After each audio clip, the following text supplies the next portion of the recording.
Welcome to 365 Math. In this video, I'm going to be showing you how to simplify surds, and we're going to be simplifying surds using the rules of surds.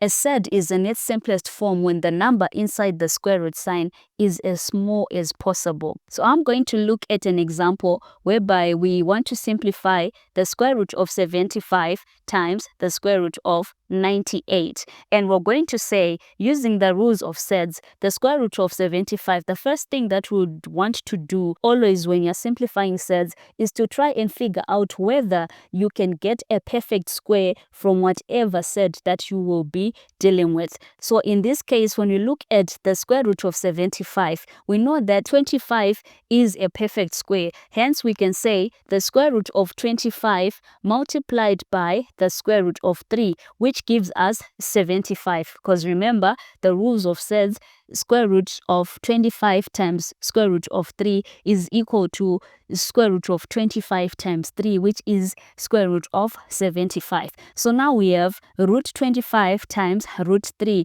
multiplied by, we're now considering the square root of 98. And again, we'll look and try to see whether we can get a perfect square from 98, of which we do have, whereby we say the square root of 49 times the square root of 2.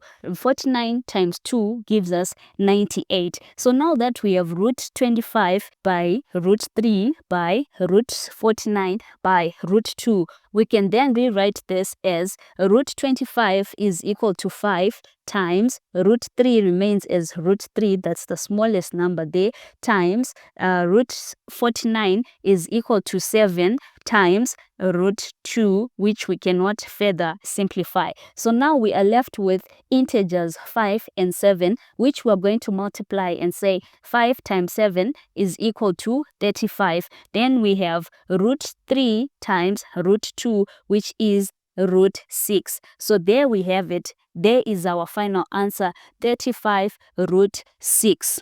Now I'm going to go ahead and do more examples so that you understand how to simplify surds better.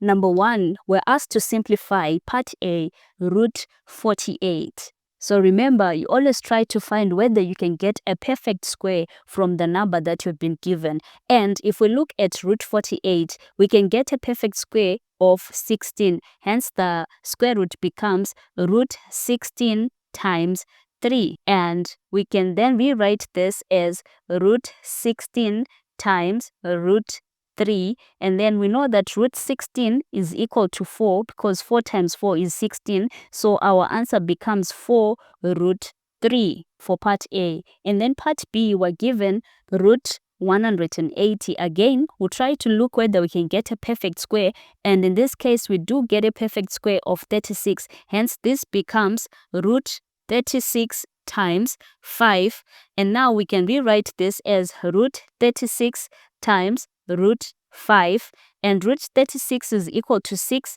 Hence our final answer becomes 6 root 5. And part C, we have 3 root 50, which we can rewrite as 3. Now if we look at 50, we can get a perfect square. Hence we can rewrite it as 3 root 25 times 2, which we can further rewrite as 3 multiplied by root 25 times root 2, and root 25 is equal to 5. Hence our answer would be 3 times 5 root 2, and we can multiply 3 by 5 to get 15 root 2.